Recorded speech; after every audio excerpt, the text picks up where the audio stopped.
स्वर्गीय बाळासाहेब विखे यांचे दुष्काळ मुक्तीचे स्वप्न आमदार विखे यांनी पूर्ण करावे. अण्णासाहेब हजारे. आमदार विखे यांनी घेतली हजारेंची सदिच्छा भेट.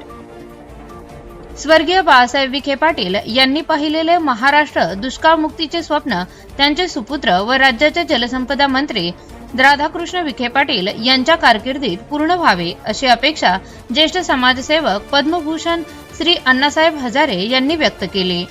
राज्याचे जलसंपदा मंत्री तथा अहिल्यानगर जिल्ह्याचे पालकमंत्री माननीय डॉक्टर राधाकृष्ण विखे पाटील यांनी आज राळेगणसिद्धी येथे जाऊन पद्मभूषण अण्णासाहेब हजारे यांची सदिच्छा भेट घेतली. यावेळी झालेल्या औपचारिक चर्चेत श्री हजारे यांनी ही अपेक्षा व्यक्त केली. आमदार विखे पाटील यांनी राळेगणसिद्धी येथे जाऊन पद्मभूषण अण्णासाहेब हजारे यांची भेट घेतली आणि त्यांच्या प्रकृतीची विचारपूस केली. यावेळी आमदार विखे यांच्या समवेत भारतीय जनता पक्षाचे जिल्हा समन्वयक श्री विनायकराव देशमुख होते. यावेळी श्री मंत्री राधाकृष्ण विखे पाटील यांनी जलसंपदा विभागाच्या माध्यमातून सुरू असलेल्या कामाची तसेच राज्य दुष्काळमुक्त करण्याच्या दृष्टीने हाती घेण्यात आलेल्या विविध योजनांची आणि उपक्रमांची माहिती श्री हजारे यांना दिली.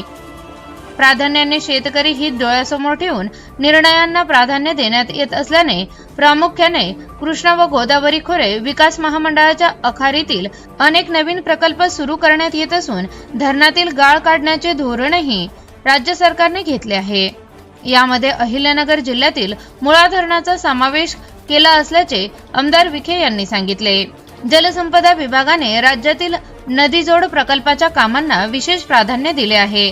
मुख्यमंत्री देवेंद्र फडणवीस यांच्या नेतृत्वाखाली प्रकल्पाच्या कार्यवाहीची कामं गतीने पुढे जात असल्याबाबत समाधान व्यक्त करून श्री हजारे म्हणाले, स्वर्गीय खासदार बाळासाहेब विखे पाटील यांनी महाराष्ट्र दुष्काळ मुक्त करण्याची संकल्पना अनेक वर्षांपूर्वी मांडली होती.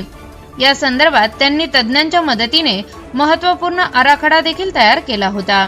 प्रामुख्याने कोकणातील पाणी घाटमाथ्यावर आणण्याच्या संदर्भात आणि नदीजोड प्रकल्पाबाबत त्यांच्या मनामध्ये नाविन्यपूर्ण कल्पना होत्या. या कल्पना प्रत्यक्षात आणून आता मंत्री विखे पाटील यांनी स्वर्गीय विखे पाटील यांचे स्वप्न साकार करावे अशी अपेक्षा श्री हजारे यांनी व्यक्त केली. Bureau report ATV news Ahilyanagar.